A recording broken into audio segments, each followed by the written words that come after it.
कि जो मुझे अभी तक चलायमान रख रहा है, जिसने मुझे अभी तक जिंदा रखा है इतने साल, अगर आप 30 से 35 के बीच में हो, इतने साल तक अगर अभी तक जिंदा रखा है, इतनी सारी मुश्किलातों से लड़ने की ताकत दी है, तो कुछ ना कुछ तो कोई ना कोई तो पावर है। वही सत्य है, वही एकमात्र नित्य है जिसे हमें प्रैक्टिस करना है।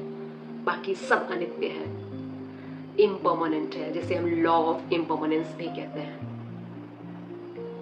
अगर आप में से किसी ने विपश्यना का भी एक्सपीरियंस की हो, जो 11 दिन का शिविर लगता है, वहां पर सिर्फ एक ही चीज सिखाते हैं कि सब अनित्य है, सब इम्पर्मानेंट है, सब गुजर जाने वाला है। वहां पर लोग तब जाते हैं जब उन्हें माइंड में थोड़ी सी हलचल महसूस होती है, उन्हें क्लैरिटी चाहिए या उलझे हुए खुद को महसूस करते हैं, तो वो 11 दिन का जो शिविर लगता है विपश्यना में, पूरे देश भर में बहुत सारे शिविर लगते हैं, वहां पर जब वो फोन, लैपटॉप और सारे रिश्तों की दुनिया से अलग खुद से जुड़ पाते हैं, तब वो ये सारी चीज़ों को बहुत गहराई से समझ पाते हैं। जिसने भी अनुभव किया होगा वो इन चीज़ों को समझ पा रहा होगा कि आप किस तरीके से राग यानी क्रेविंग्स को कंट्रोल करना सीख जाते हैं, किस तरीके से एवर्शन थॉट, जिसे हम द्वेष कहते हैं, द्वेष और एवर्शन में एंगर, हेटरेट, जेलसी, लालच, वासना, सारी बुरी चीज़ें द्वेष में आती, कैसे हम इससे छुटकारा सचमुच भीतर से पाने में समर्थ बनते हैं।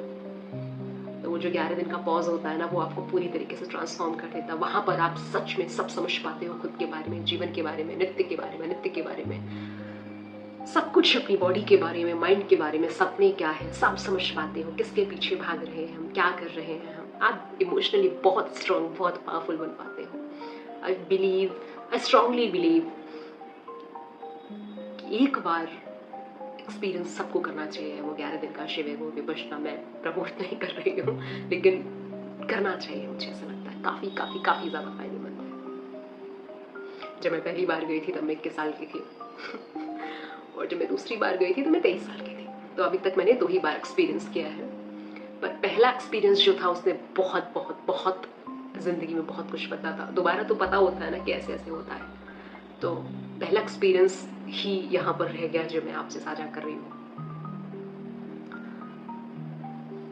बहुत बहुत बहुत बहुत ज्यादा इम्पोर्टेंट है कि हम ये समझें कि सब अनित्य है, सब क्षणिक है, सब गुजर जाने वाला है। जो आज साथ है कल साथ नहीं होगा। इस सत्य को भीतर तक जाने देने से आप में शक्ति आती है, वो भय खत्म होता है कि कल ये छोड़कर चला गया तो कैसे जिएंगे, इसने अगर छोड़ दिया तो कहाँ जाएंगे, पैसे खत्म हो गए तो कैसे जिएंगे, छत नहीं रही तो कैसे जिएंगे। आप में इतनी समता, इतनी सामर्थ्य आ जाती है कि आपको पता होता है कि रोटी मिलेगी, छत रहेगी, कोई शख्स को अगर जाना होगा तो चला जाएगा, ठहरना होगा तो ठहर जाएगा।